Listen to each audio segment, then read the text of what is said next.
생명의 성령의 법으로 요한계시록 22장 18절 19절 말씀입니다. 내가 이 두루마리의 예언의 말씀을 듣는 모든 사람에게 증언하노니 만일 누구든지 이것들 외에 더하면 하나님이 이 두루마리에 기록된 재앙들을 그에게 더하실 것이요 만일 누구든지 이 두루마리의 예언의 말씀에서 제하여 버리면 하나님이 이 두루마리에 기록된 생명나무와 및 거룩한 성에 참여함을 제하여 버리시리라. 아멘. 요한계시록은 1장 예수 그리스도의 계시라 이렇게 볼 수 있습니다. 예수님이 열어주신다는 그런 책이고요. 2장 3장에는 7교회 7등잔대에 대한 이야기가 나오는데 보다 이기는 자는 이런 말씀이 있죠. 성령이 교회들에게 하시는 말씀을 이기는 자, 그 사람들 성령의 귀 있는 자들이 들을지어다 이렇게 말씀하고 있습니다. 그래서 이기는 사람은 다 이제 보상을 하나님께서 주시겠다 이렇게 똑같이 보상을 주신다는 그런 이야기를 하고 있습니다. 4장 5장에는 내생물 24장로 하늘 예배에 대한 이야기가 있고요. 6장부터 9장에는 7인 7나팔에 대한 이야기가 있습니다.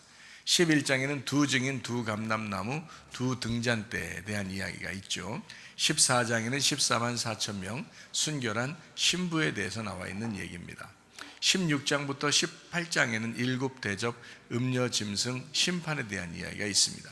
19장에는 어린 양의 혼인잔치 8절에 세마포 준비에 대해서 나와 있죠.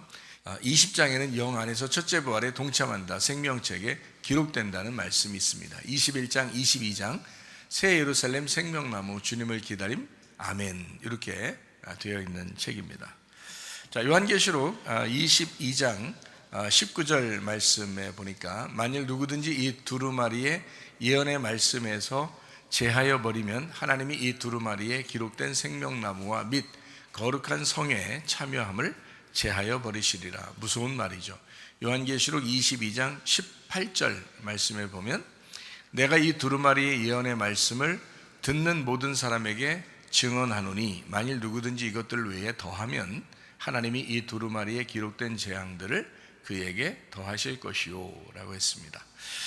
둘 다 무서운 말입니다. 더하지도 말고 빼지도 말고 잘 우리가 말씀을 있는 그대로 말씀을 잘 이해하고 봐야 되겠다 이제 이런 이야기가 되겠습니다.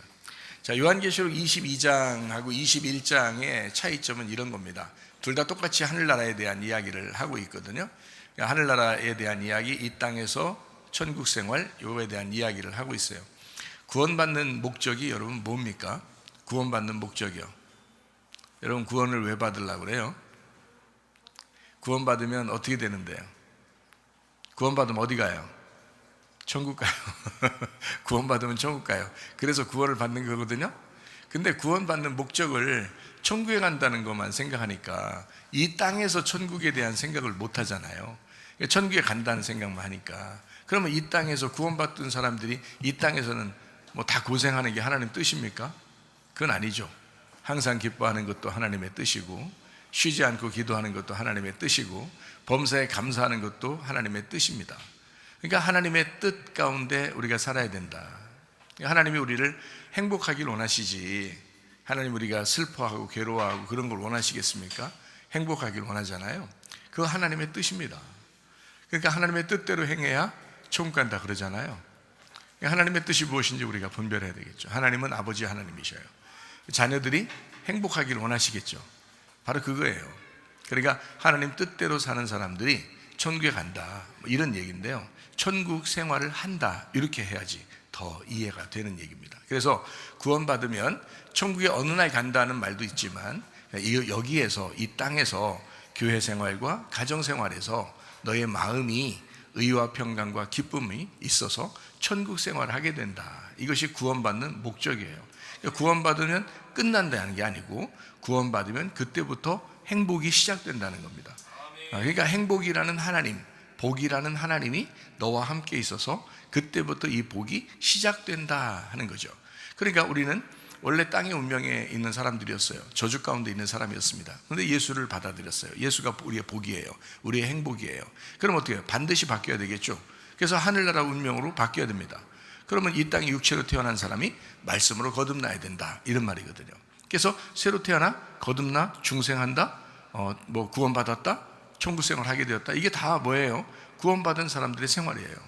구원받은 사람이 어느 날 천국 간다는 말도 되지만 이 땅에서 가정에서나 학교에서나 또는 교회에서나 늘 내 마음속에 하나님이 계시고 그 천국이라는 행복이 있다. 그러면 그게 행복한 천국이라고요. 그래서 이 땅에서도 천국을 살아야 된다, 그런 말씀입니다. 자, 이렇게 이제 우리는 구원의 목적이 천국이라고 하는 것을 우리가 생각하고 생활하면, 그러면 우리의 생활도 뭔가 이렇게 좀 다르겠죠. 예전에 생각하는 그런 삶하고 다르단 말이에요. 그냥 어느 날 천국 간다는 삶이 아니라 지금 내가 여기서 천국을 누려야지 라는 그런 마음, 여기도 천국이구나, 여기도 천국이구나, 이런 거를 생각하고 산다는 것은 참 축복이죠. 그래서 행복한 삶, 이것이 구원받은 목적이거든요. 그래서 구원받으면 어느 날 천국 가, 이것도 있지만 구원받으면 행복해져, 이게 목적이라고요. 여러분, 그리스도 예수 안에서 여러분 행복하시기를 바랍니다. 그게 하나님의 목적이에요. 하나님 아버지가 우리 자녀들에게 그토록 원하는 게 뭐냐? 너희들 행복했으면 좋겠어, 그거예요. 너희들 행복했으면 좋겠어. 근데 막 방종하고 놀고 뭐 그냥 그냥 네 마음대로 그냥 뭐 타락하고 이런 걸 행복이라고 하는 게 아니에요. 하나님은 질서 안에서 너희가 사랑하고 행복했으면 좋겠어. 가정이라는 질서가 있죠. 교회라는 질서가 있죠. 네 마음의 양심이라는 질서가 있단 말이에요. 그 질서 안에서 네가 행복했으면 좋겠어 라는, 네가 그 안에서 사랑했으면 좋겠어, 그게 천국이야, 이제 그런 말씀이죠. 그러니까 질서와 사랑이라고 하는 것은 뗄래야 뗄 수 없는 관계다. 거룩함과 긍휼함은 뗄래야 뗄 수 없는 관계다. 그래서 선악과와 생명나무는 뗄래야 뗄 수 없는 관계다. 이런 이야기를 성경에서 우리에게 가르쳐 주고 있습니다. 자, 요한계시록 21장에는 새 예루살렘에 대한 이야기를, 신부에 대한 이야기를, 교회에 대한 이야기를 정확하게 더 자세하게 하고 있습니다. 그리고 이제 요한계시록 22장에는 어린 양 되신 예수님, 신랑 되신 예수님, 우리의 남편 되시고 중심이 되신, 우리의 심장과 같은 중심 되신 예수님을 설명하고 있는 장면들이 많습니다. 그래서 요한계시록 22장 1절 말씀해 보니까 어린 양의 보좌로부터 흘러나오는 생명수가 있다라고 했습니다. 요한계시록 22장 2절 말씀해 보니까 새 예루살렘 한가운데 흐르는 생명수가 있고 강 좌우에 생명나무가 있다. 말씀을 뚫고 지나간다라는 그런 말씀이죠. 요한계시록 22장 3절 말씀이요, 다시는 저주가 없고 예배가 회복될 것이다. 이제 이런 이야기입니다. 영과 진리 예배가 회복될 것이다. 요한계시록 22장 4절 말씀에 주님의 이름이 우리의 이마라고 하는 것은 한복판 가운데 중심, 우리와 연합해서 하나가 될 것이다 라는 그런 말이고요. 만군의 여호와의 이름이라는 언약궤, 예수 그리스도의 말씀이 우리의 안에 중심으로 있을 것이다, 이런 말입니다. 요한계시록 22장 5절 말씀해 보니까 밤도 없고 촛불 햇빛 다 필요 없다. 이게 다 이제 열렸다는 얘기예요. 그러니까 가두어지지 않고 열렸다. 그러니까 장막, 성막, 성전 이런 게 있으면 다 이제 지성소 같은 경우는 완전히 다 이렇게 가두어져 있잖아요. 아무도 들어갈 수 없고 이렇게 다 가두어져 있잖아요. 이것이 이제 다 찢어지는 거죠. 휘장이 다 찢어져. 그러면 장막에 있던 휘장들이 다 찢어지면요, 그게 다 속이 열리거든요. 그럼 더 이상 다른 빛이 필요 없죠. 하나님이 빛이 되시니까 우리에게. 그래서 열렸다 이거거든요. 하나님 말씀이 여러분 마음 가운데 알려지게 된다, 이런 말입니다. 그러면 이 말씀이 알려지게 되면 이 속이 열린다, 하나님과 교통하게 되었다, 이런 거죠. 그래서 기름 부음 받은 자가 있는데 그 기름 부음 받으면 하나님을 더 알게 되고 다른 사람이 너희를 가르칠 필요가 없다, 요한일서 2장에 설명해 주고 있습니다. 자, 요한계시록 22장 6절 말씀입니다. 이 로고스 말씀이 신실하고 진리라 하겠습니다. 이것이 변함없이 신실하고 믿을 만한, 그리고 참돼서 깨닫고 알게 되어 감추어지지 않았다, 이제 이런 말씀입니다. 요한계시록 22장 7절 말씀입니다. 속히 오시리라, 지금 온다라는 그런 말씀입니다. 계속해서 왔고 지금도 오시고 있다라는 그런 말씀입니다. 요한계시록 22장 8절 9절 말씀해 보니까 이 말씀을 전하는 천사도 말씀을 지켜야 할 종이다, 하나님만 경외해야 된다라고 말씀합니다. 요한계시록 22장 10절 말씀해 보니 봉인하지 마라, 때가 가깝다라고 했습니다. 요한계시록 22장 11절 말씀해 보니까요, 불의한 사람, 불의를 행하는 사람은요 원래 불의했던 사람이었다라는 그런 말이고, 지금 더럽게 행동하는 사람은 원래 더러운 놈이야 라고 그렇게 평가받는 거고요. 하나님께서 너를 의롭게 해줬으면 너 의롭게 살아야 돼. 그리고 하나님이 너를 거룩하게 해줬으면 너 거룩하게 살아야 돼. 그래서 육체로 우리가 살지 않고 우리가 말씀으로 살아야 된다라고 하는 겁니다. 그러니까 육체로 태어난 우리가 말씀으로 거듭나야 된다 이렇게 했죠. 그걸 구원받았다라고 하는 거잖아요. 땅에서 태어난 사람이 하늘로서 다시 태어나야 된다라고 했잖아요. 그거를 구원받았다라고 하는 거거든요. 마찬가지로 우리가 육체의 삶을 사는 사람이었었는데 주님께서 우리를 구원해 주셨어. 그래서 우리가 말씀으로 사는 사람이 되었다. 이제 이런 말씀이 되겠습니다. 요한계시록 22장 12절 말씀에 속히 와서 줄 상이 있다. 이거 예수님 보상이라는 똑같은 상급을 우리에게 품삯으로 주겠다라는 말씀입니다. 요한계시록 22장 13절 말씀에 알파와 오메가 처음과 마지막 시작과 마침이다 라고 되어 있습니다. 성경은 이렇게 두 가지로 되어 있다. 먼저 된 자, 나중된 자, 선악과 생명나무, 이렇게 머리, 꼬리, 그래서 다시 머리가 되는 그런 말씀으로 되어 있습니다. 요한계시록 22장 14절 말씀입니다. 두루마기를 빤다, 그럼 복이 있는데 생명나무에 나아간다, 성 안에 들어간다라고 했는데요, 그게 계명을 지키는 자를 의미합니다. 그리고 그 문 대신 예수님을, 그 문을 통과해서 그 안에 들어가 살게 된다라는 그런 말씀입니다. 성 안에 들어간다는 말은 새 예루살렘 성을 얘기하는 거죠. 새 예루살렘 성 안에 들어가게 된다. 어떤 사람이요? 계명을 지키고 주의 말씀을 이제 지키고 따르는 사람이죠. 순종하는 사람. 그 말은 두루마기를 빤다 이렇게 표현하고 있습니다.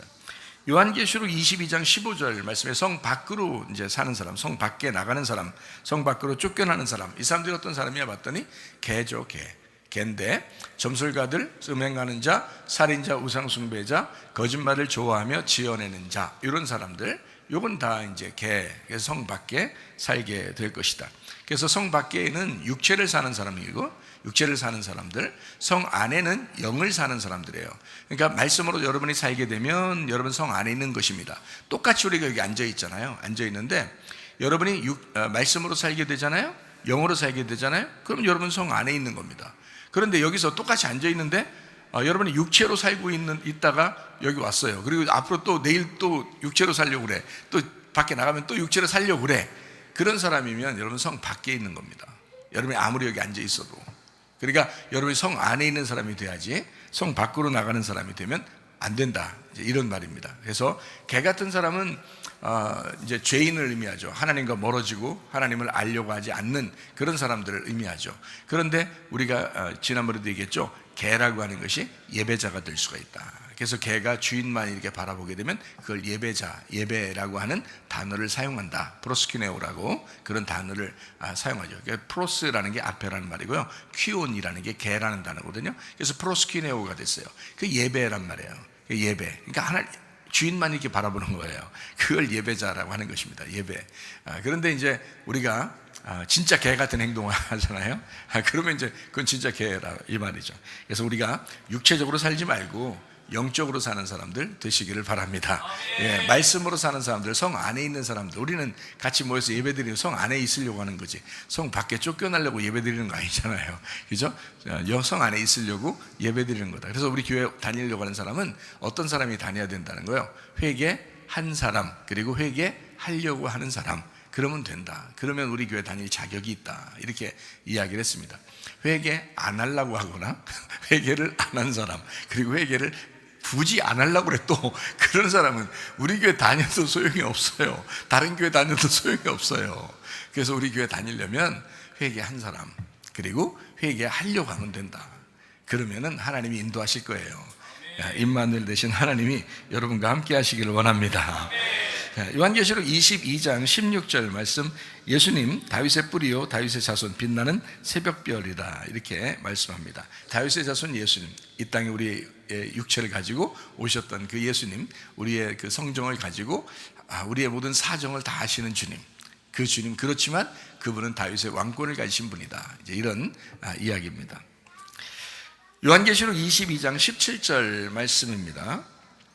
성령과 신부가 말씀하시기를 오라 하시는도다. 듣는 자도 오라 할 것이요 목마른 자도 올 것이요 원하는 자는 값없이 생명수를 받으라 하시더라. 자, 오라면 와라, 들으라면 들어라, 이렇게 이야기를 했죠. 그러니까 노아 시대 때도 그렇고 바울 시대 때도 그렇고 지금 시대 때도 그렇고 하나님이 여러분에게 말씀하시는 오라 그리고 들어라 이렇게 말하는 그것이 하나님의 음성입니다. 그리고 실제로 그렇게 말을 전달하는 사람은 하나님의 종이 돼야 되고 하나님께서 부르신 사람이 돼야 되겠죠. 그래야 그 말씀을 깨닫고 다른 사람들에게 그 말씀을 전달하려고 하겠죠. 그 하나님의 마음을 가지고. 예레미야 시대에는 예레미야가 그런 사람이었습니다. 예레미야에게만 와야 그 소리를 들을 수 있었고 책망하는 소리라도 그 소리를 들을 수 있었어요. 예레미야한테 와야. 예레미야가 그 소리를 아무리 해도 아무도 안 듣는 거예요. 노아 시대에 노아 방주를 지으면서 노아가 아무리 얘기해도 아무도 안 듣는 거예요. 바울이 막 다니면서 나는 사도다 막 하면서 막 얘기해. 사람들이 잘 안 들어요. 바울 오히려 막 바울을 갖다 죽이려고 그래요. 감옥에 막 집어넣고. 참 진짜 안타깝죠. 그러니까 진짜 말씀이 핍박받는 예전이나 지금이나 똑같아요. 진짜 말씀을 증거하는 자들이 상당히 대우받을 것 같습니까? 그렇지 않아요. 핍박당할 수 있습니다. 예수님 시대에도 예수님이 이 땅에 오셨어요. 그분만 진리예요. 그분하고 함께 있어야 구원받아요. 그런데 예수님을 그렇게 배척해요. 다 떠나고 예수님을 죽이려고 그러고 막 이럽니다. 제자 시대 때는 또 어땠나요? 제자 시대 때는 또 엄청 심하게 또 제자들을 죽였습니다. 다 순교당했어요. 이렇게 진리의 말씀을 증거하는 사람들이 주님의 부르심을 받아서 사명을 감당합니다. 그럼에도 불구하고 핍박을 당해요. 근데 하나님은 그럼에도 불구하고 음부의 권세가 이기지 못하는 교회를 지금까지 보존시키셨습니다. 그게 여러분과 제가 함께 소속되는 이 교회가 되어야 합니다. 그러니까 음부의 권세가 이기지 못하는 이 교회, 하나님이 기뻐하시는 교회, 하나님이 함께 하시는 교회, 우리 교회가 되어야 된다 이 말입니다. 자, 요한계시록 22장 18절 19절 말씀입니다. 내가 이 두루마리 예언의 말씀을 듣는 모든 사람에게 증언하노니 만일 누구든지 이것들 외에 더하면 하나님이 이 두루마리에 기록된 재앙들을 그에게 더하실 것이요 만일 누구든지 이 두루마리 예언의 말씀에서 제하여 버리면 하나님이 이 두루마리에 기록된 생명나무와 및 거룩한 성에 참여함을 제하여 버리시리라 라고 했습니다. 여기 말씀을 더하지 말라라고 22장 18절에 말씀하고 있거든요. 말씀을 다른 걸 더하지 말라 이렇게 말해요. 간단히 얘기해서 더하지 말라는 말은 너를 더하지 말라라는 말입니다. 예수님 한 분으로 하나님 앞에 드려라. 예수님 한 분을 네가 받아들여라 이런 거지. 너를 더해서 받지 마라, 너를 더해서 드리려고 하지 마라 이런 거죠. 그러니까 더하지 마라 이런 거고, 22장 19절에는 제하지 말라라고 되어 있습니다. 이 말은 간단히 얘기해서 하나님의 성령께서 너와 이 말씀이 함께 하실 때 그 말씀을 제하지 마라 이거야. 성령을 제하지 마라, 예수라는 그 말씀을 제하지 마라, 예수님을 제하지 마라, 뭐 이렇게 우리가 보면 쉽게 이해할 수가 있습니다. 이것을 조금 더 자세하게 이야기하려고 합니다.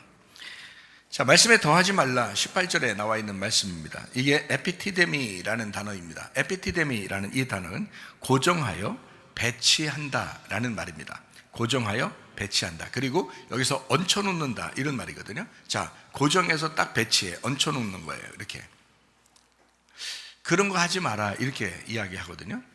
이게 무슨 말이냐면 네 생각 더하지 마라 이 말이에요. 네 생각 더하지 마라.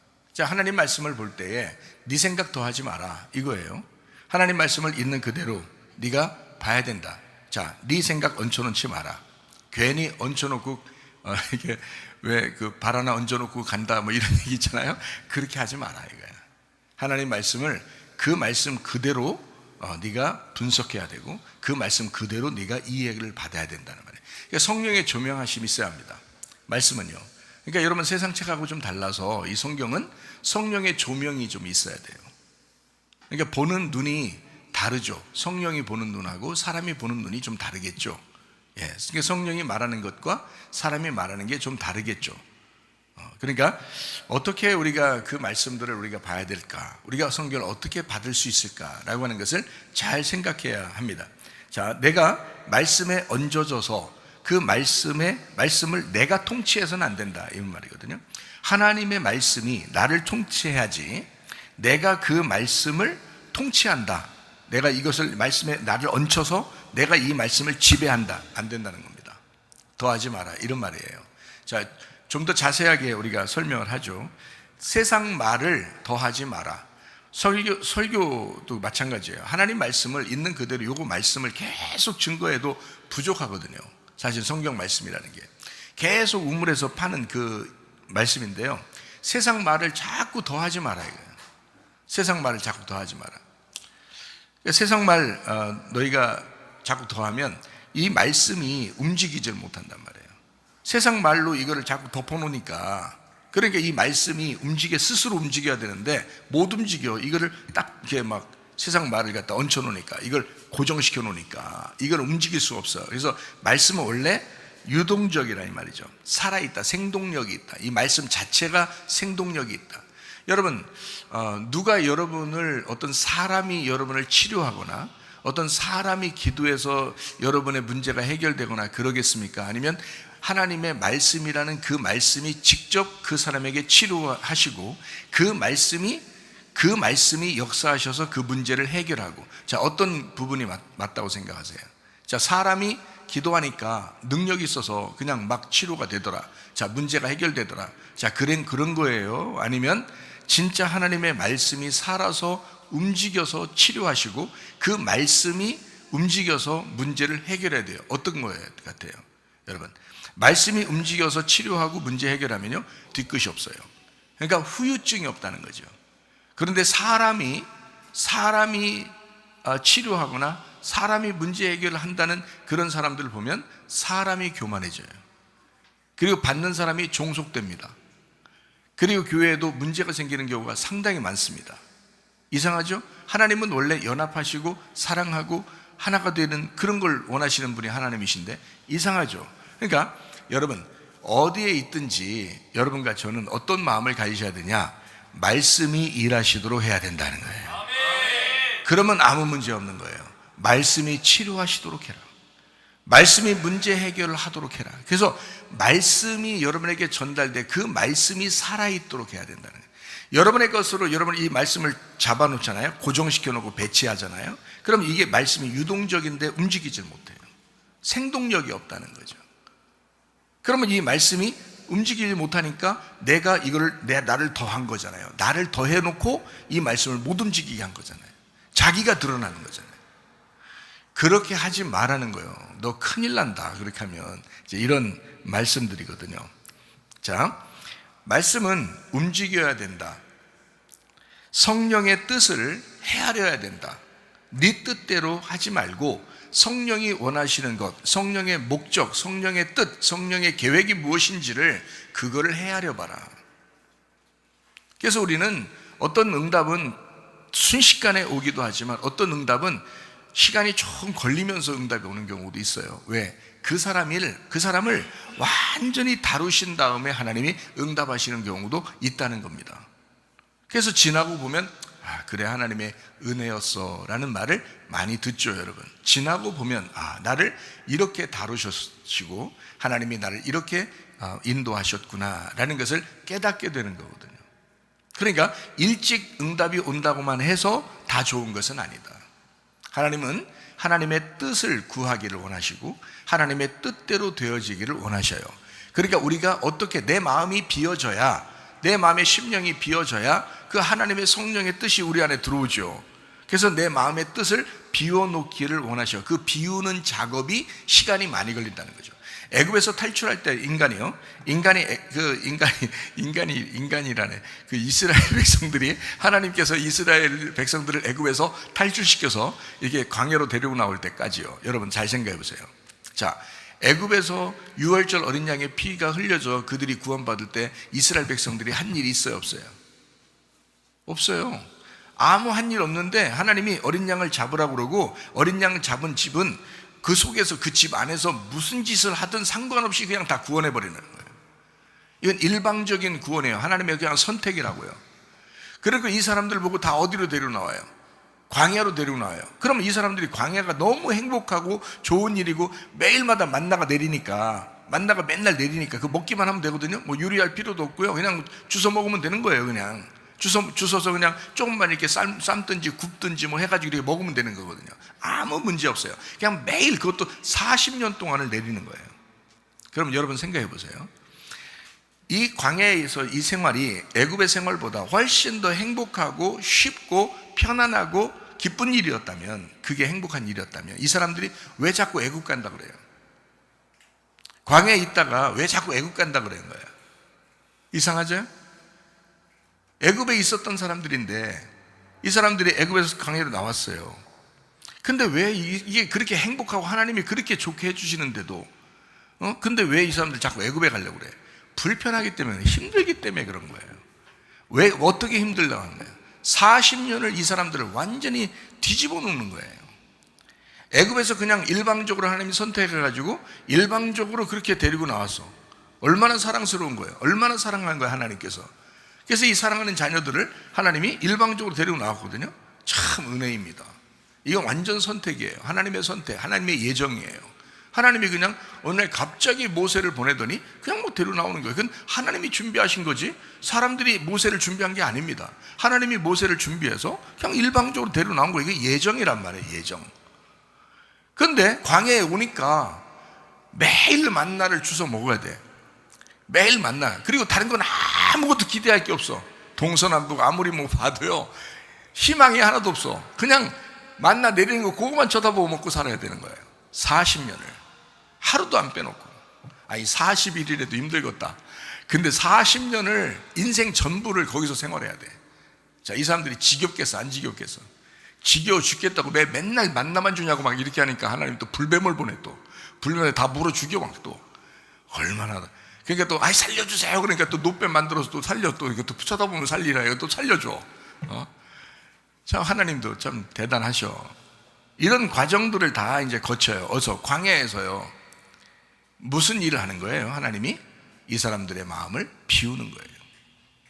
거지를 만드는 겁니다. 심령의 거지를 만드는 거예요. 그게 예배니까. 그래야 하나님을 믿으니까. 그래야 하나님을 믿고 살아가니까. 그래야 하나님이 주인이 되니까. 애굽에서는 바로가 주인이었어요. 금송아지가 주인이었어요. 여전히 이 사람들이 습관이 돼가지고 나와가지고 금송아지 만들어가지고 막 섬기잖아요. 그게 하나님이라고 하면서 막 믿잖아요. 그렇게 우상 숭배하던 사람들이에요. 그런데도 하나님은 사랑하셔서 구원하시는 겁니다. 이 세상 모든 사람을 하나님이 다 구원하셔요. 그렇지만 광야에 나온 사람들, 교회에 나온 사람들은 이 마음을 비우라고 하나님이 말씀하십니다. 마음을 비워. 네가 마음을 비울 때까지 나는 너와 함께 할 거야. 네가 마음을 비울 때까지 응답을 미룰 거야. 네가 마음을 비워서 다 비워져 심령이 가난해질 때까지 가나안 땅은 못 들어가. 이해가 되시겠습니까? 다 비워져야 응답 줄 거야. 다 비워져야 가나안 땅 데리고 들어갈 거야. 너 완전히 광야에서 죽어야 가나안 땅 데리고 들어갈 거야 라는 거죠. 성령의 뜻을 따라야 되죠. 그래서 가나안 땅 들어가 보니까 광야에서의 그 고통도 견딜 수 있었던 거 하나님의 과정이었구나 라는 것을 깨달은 거예요. 광야에서는 오로지 우리가 주님만 선택하고 살아야 돼. 교회 나와 보니까 여러분 그냥 하나님이 일방적으로 모든 걸 다 예정하시고 다 여러분 사랑하시고 모든 문제를 다 해결하고 그러시던가요? 아니면 우리가 하나님을 선택해야 되던가요? 우리가 하나님을 선택하고 우리가 하나님을 믿어야 된다. 이것을 광야에 나와서 교회에 나와서 보니까 그걸 가르침 받는 거예요. 우리가 하나님을 끊임없이 선택해야 된다라고 하는 것을 가르침 받아. 그러면서 여기에서 가나안 땅에 들어가 어느 날 은혜를 깨닫게 돼. 그러면요 가나안 땅을 정복하는 거예요. 누가 정복하는 거예요? 내가 정복할 수 있는 힘을 기르라고 광야에 훈련을 주시는 거라는 거죠. 가나안 땅에 네가 들어가 네가 정복해야 돼. 그 땅은 네가 차지해야 돼. 그래서 광야의 훈련이 필요했던 거거든요. 여러분이 다소 응답이 느린다 할지라도, 다소 여러분 하나님의 뜻이 여러분 늦게 도착한다 할지라도, 여러분 마음이 슬프고 괴로운 일이 좀 길다 할지라도 하나님의 계획, 하나님의 마음, 하나님의 목적, 하나님의 뜻은 여러분을 통하여 여러분 스스로가 믿음이 성장하여 가나안 땅을 정복하길 원하시는 마음이 있으시다. 이거를 꼭 기억하시기를 바랍니다. 성령의 뜻을 네가 헤아려라 라는 그런 말이에요. 너 네 거 더 하지 마라. 성령의 뜻을 헤아려라. 말씀이 스스로 살아있도록 해야 된다. 네가 조금이라도 살아있으면 안 된다. 말씀이 스스로 살아있도록 해야 된다. 말씀을 더하지 마라. 그 말은 말씀이 스스로 살아있도록 해야 돼. 성령의 뜻을 벗어나면 안 돼. 성령의 뜻이 있어. 교회라고 하는 하나님의 계획이 있어. 벗어나면 안 돼. 성령의 뜻을 벗어나면 안 돼. 울타리 치고 그 안에서 발견돼야 돼. 하나님의 말씀은 이렇게 돼 있어요. 그냥 복음, 구원, 사랑 이렇게 돼 있지 않습니다. 성경 말씀은 반드시 율법이라는 울타리를 쳐놔요. 이거 벗어나면 안 된다. 그 안에서 복음을 발견해야 된다. 그래서 율법 안에 복음을 발견해야 돼. 구약 안에 신약이 있도록 해야 돼. 그래서 성경 말씀이라고 하는 거, 이 말씀은 울타리를 치고 그 안에서 복음을 발견하도록, 율법 안에 복음을 발견하도록 해야 하는 말씀이다. 그러니까 네 거 더하지 마라. 세상 말, 육체의 말, 선악의 말, 거짓말, 거꾸로 도는 말, 이런 말 더하지 마라. 하나님의 말씀 거꾸로 돈다고 하는 게 어떤 의미라고 했어요? 글자 그대로 된 게 거꾸로 도는 거예요. 왜 거꾸로 그게 도는 거냐면 이렇게 되는 거예요. 성경은 이게 해석이 필요합니다. 이 성경은요. 그래서 목사들이 있는 거고요. 해석이 필요한데 해석하지 않고 그냥 그대로 성경을 보잖아요. 그러면 이게 글자 그대로 보는 거잖아요. 그러면 여러분이 성경을 더 잘 보겠어요? 바리새인들이 성경을 더 잘 보겠어요? 그냥 글자 그대로 본다면 바리새인들이 훨씬 더 잘 보죠. 왜냐면 그 사람들은 히브리어, 헬라어 뭐 다 아는 사람들이잖아요. 성경을 뭐 구약 신약 뭐 이걸 성경을 글자 그대로 본다면 그 사람들은 정확하게 히브리어, 헬라어로 성경을 보고 있는 사람들이란 말이에요. 근데 그걸 바리새인들을 예수님이 만났을 때 너희들이 보고 있는 성경은 너희들이 이해를 못하고 보고 있는 것이다 라고 얘기해요. 하나님 아버지의 뜻이 있는데 하나님 아버지의 마음을 너희들이 모르고 그렇게 보고 있다. 마치 너희들의 아비가 하나님이 아니라 너희들의 아비가 마귀인 거다. 그래서 너희들은 성경을 거꾸로 보고 있다 이렇게 말하는 거예요. 마귀가 성경을 보는 것처럼 그렇게 보고 있다. 자, 그 사람들이 언제 성경을 거꾸로 봤어요? 글자 있는 그대로 보고 있죠. 성경 글자 있는 그대로 보고 있어요. 그것도 히브리어로. 지금에 있는 히브리어 아무리 공부해도 지금 히브리어 학자들이 공부하는 것보다 그 바리새인들은 원어인데 자기들 원어, 자기들의 그 언어예요. 원래 자기 모국어란 말이에요. 그 모국어로 자기들을 보니까 여러분 외국인이 우리나라 한국말을 배운다고 생각해 보세요. 자, 한국 사람이 한국말을 더 잘 이해하겠어요? 외국 사람이 한국말을 더 잘 이해하겠어요? 한국 사람들이 이해를 더 잘한다고요. 모국어니까. 그러면 생각해요. 바리새인들은 모국어예요. 바리새인들, 사두개인들, 서기관들은 모국어란 말이에요. 히브리어가. 성경, 구약 성경이 모국어라고요. 그러면 그 사람들이 더 잘 보지 우리가 더 잘 보겠냐고. 정확하게 그들은 외우고 보고 있었던 거예요. 근데 예수님을 만나니까 예수님이 호통을 칩니다. 너희들 성경 잘못 보고 있다는 거예요. 자, 그렇게 된 건 무슨 말이냐면 성경을 거꾸로 보고 있다 이 말이에요. 거꾸로 보고 있다. 한마디로 말하면 두루 도는 검으로 보고 있다는 거예요. 두루 도는 검으로. 이게 거꾸로 돌고 있는 거죠. 거꾸로 돌고 있는 검으로 보고 있다. 그 말씀을. 그래서 예수님이 와가지고 진리의 말씀으로 바로 세워주는 겁니다. 바로 세워주는데 사람들이 이해를 못하는 거예요. 이게 서로 반대 말을 하고 있으니까. 자, 땅에 있는 사람들은 소경을 눈 감았다고 생각했어요. 근데 예수님은 소경을 죄가 없다고 생각했습니다. 완전히 반대거든요. 자, 이 땅에 있는 사람들은 부자가 축복받았다고 생각했어요. 하나님이 복을 내려주셔서 부자가 됐구나라고 해서 부자를 축복받았다고 생각했어요. 근데 예수님은 부자를 어떻게 보면 지옥 갈 사람이라고 보는 거예요. 자, 이렇게 반대로 본 거예요. 그러면 그 의미가 진짜 부자라서 부자를 그렇게 얘기한 거예요. 심령이 부유한 걸 설명해 주려고 한 거예요. 심령이 부유한 걸 설명해 주려고 한 것이다. 그러니까 예수님이 보는 성경하고 사람들이 보는 성경하고 다르게 보고 있었다. 그러니까 사람들은 글자를 본 거고 예수님은 그 속에는 의미를 본 것이다. 누가 더 정확한 거예요? 하나님의 마음을 가진 예수님이 더 정확하게 본 것입니다. 이렇게 우리가 성경을 봐야 된다. 그래서 거짓말로 보면 안 된다. 진리의 말씀으로 봐야 된다. 그러니까 더하지 마라. 이게 거짓말이다. 이게 거짓말이다. 그러니까 더하면 안 된다. 자, 네 생각이 더하여 들어가서는 안 된다. 그 말입니다. 자, 성령의 의도를 제대로 파악하고 성경을 봐야 된다. 그건 말이죠. 자, 그러면 이제 22장 19절 말씀에 제하지 말라라고 되어 있거든요. 이 제하지 말라는 게 아파이레오라는 단어입니다. 이 아파이레오라는 단어가 베어버려서 떼어버려 자력으로 해석하고 취하여 이동시킨다는 말이거든요. 그러면 네가 스스로 해석하지 마라 이 말이에요. 쉽게 얘기하면. 그러면 이 말은 뭐냐? 자, 성령의 말을 제하지 마라 이 말이에요. 영의 말을 제하지 마라. 생명의 말을 제하지 마라. 진리의 말을 제하지 마라. 바로 도는 이 말씀을, 자, 예수님은 바로 도는 말씀이고 바리새인들이 보는 이 말씀은 거꾸로 도는 말씀이란 말이에요. 이거를 바로 도는 말씀을 제거하지 마라 이거예요. 예수님이 우리에게 주시는 거를 제거하지 마라 이거예요. 성령이 우리에게 말씀하시는 거를 제거하지 말라는 거예요. 여러분 목사가 이렇게 말씀을 증거하면은 저게 진리의 말씀 같다 그러면 순수하게 받아들이셔야 합니다. 여러분, 그게 겸손인 거예요. 여러분, 저 하루아침에 없어지지 않아요. 좀 살아요, 여러분과 함께. 그러니까 하나님 말씀을 증거할 때, 살아있는 사람이 하나님 말씀을 증거할 때 여러분도 그 말씀 듣고 순종하며 사는 거예요. 같이 살아가는 거예요. 여러분이나 저나 같은 시대에 살고 있는 겁니다. 그러니까 하나님 말씀을 제하지 마라. 성령의 말을, 영의 말을 제거하지 마라. 그러면 안 된다.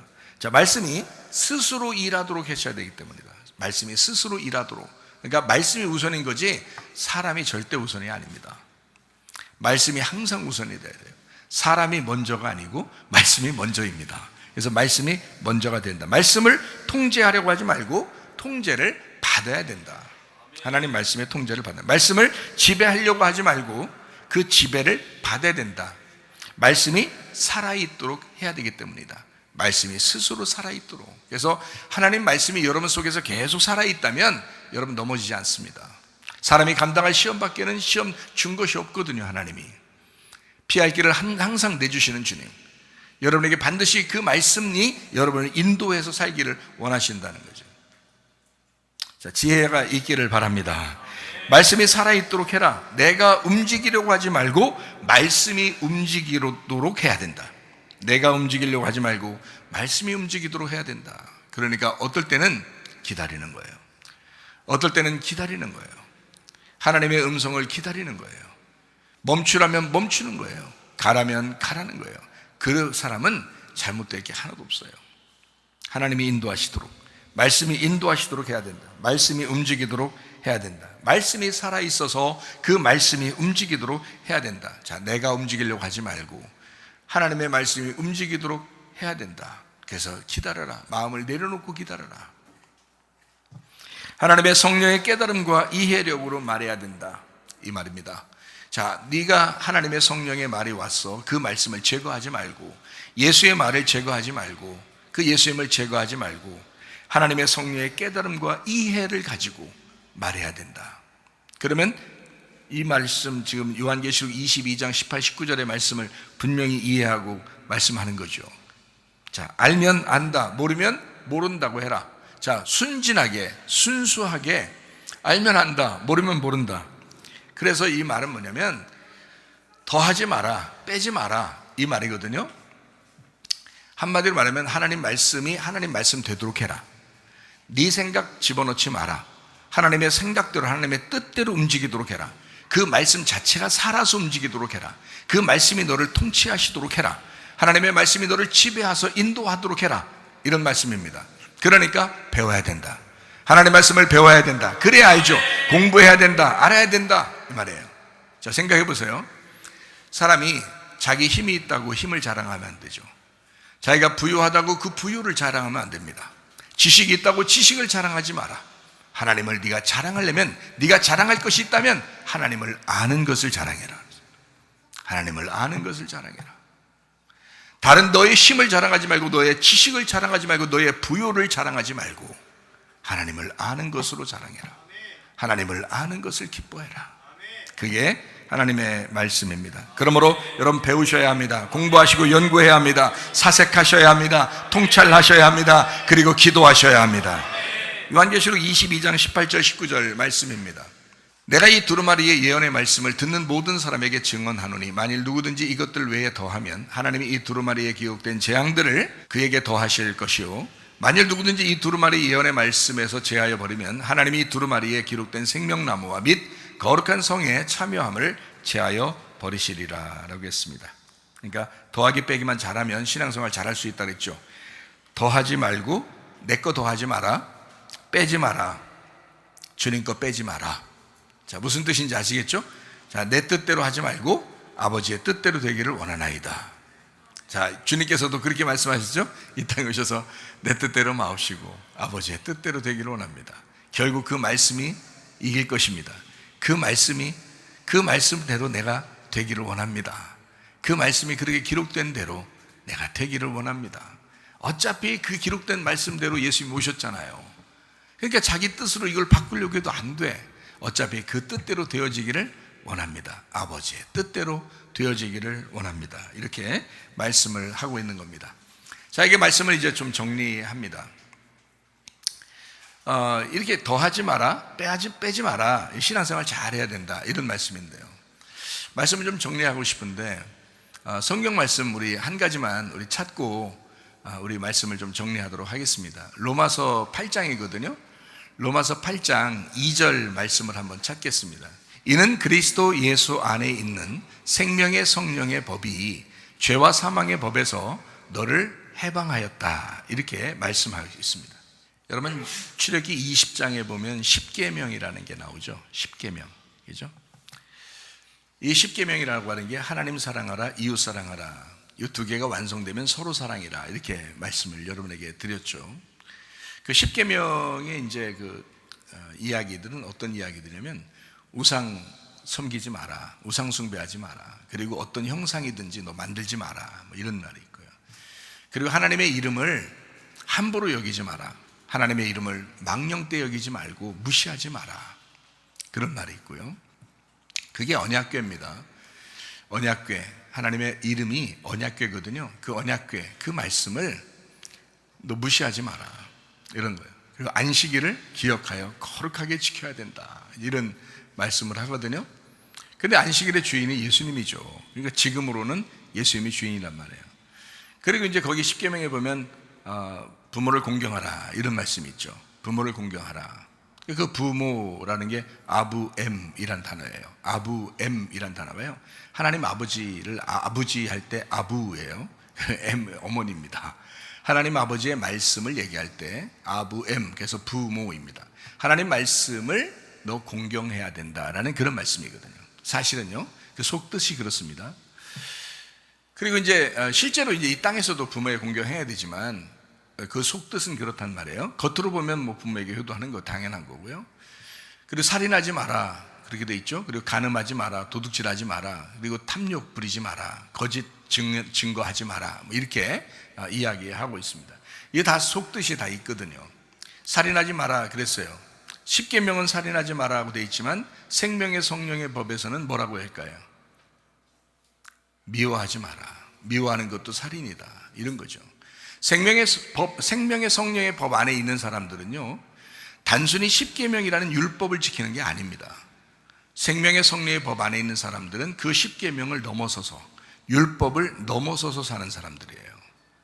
그러므로 살인하지 마라 그 정도가 아니라 미워하지 마라, 도둑질하지 마라 그 정도가 아니라 너 욕심 부리면 안 된다. 무슨 말인지 알겠나요? 간음하지 마라 그 정도가 아니라 너 음욕을 품으면 너 안 돼. 탐욕을 부리지 마라, 뭐 다른 사람 거 욕심 부리고 탐욕 부리지 마라 그 정도가 아니라 너 우상 숭배하면 안 돼. 하나님과 비교해서 너 선악과 선택하면 안 돼, 이런 말이에요. 거짓 증거하지 마라, 뭐 단순히 그 정도가 아니라 너 진리의 말씀 안에 거해야 된다. 생명의 성령의 법은 우리에게 더 나은 것을, 더 고차원적인 것을 요구합니다. 여러분 어때요?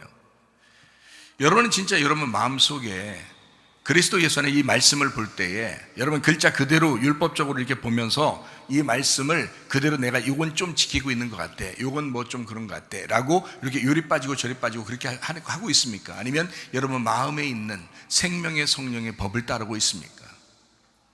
말씀을 더하지 말고 빼지 말고, 너를 좀 더하지 말고 예수 그리스도를 네 속에서 빼지 말고 하나님 말씀 있는 그대로를 보자. 그 말씀 하나님의 마음 속에 있는 그 진리를 바라보자. 생명의 성령의 법을 지켜보자. 우리의 마음 안에 있는 양심에 꺼리지 아니하고 하나님의 말씀을 좀 지켜보자. 진리 가운데 거해보자. 우리 한번 기도하겠습니다. 한 목소리 기도합니다. 하나님 아버지, 내가 생명의 성령의 법으로 살게 하옵소서.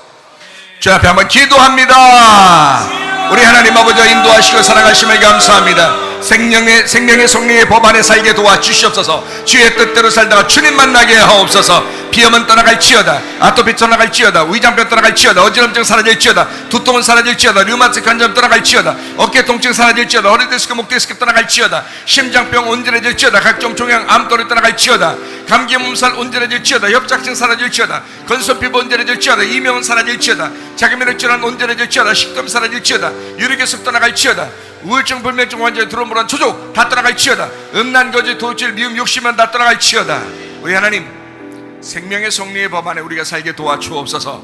하나님 말씀이 우리를 통치하게 하시옵소서. 말씀이 살아 움직이게 하시고 그 말씀이 유동적으로 하나님 우리를 이끌어가게 하옵소서. 우리의 삶이 오직 말씀으로 살길 원합니다. 예수 그리스도 존귀하신 이름 받들어 기도 올리옵나이다. 아멘. 주님 감사합니다. 우리 하나님 아버지 함께 하시고 사랑하심을 믿습니다.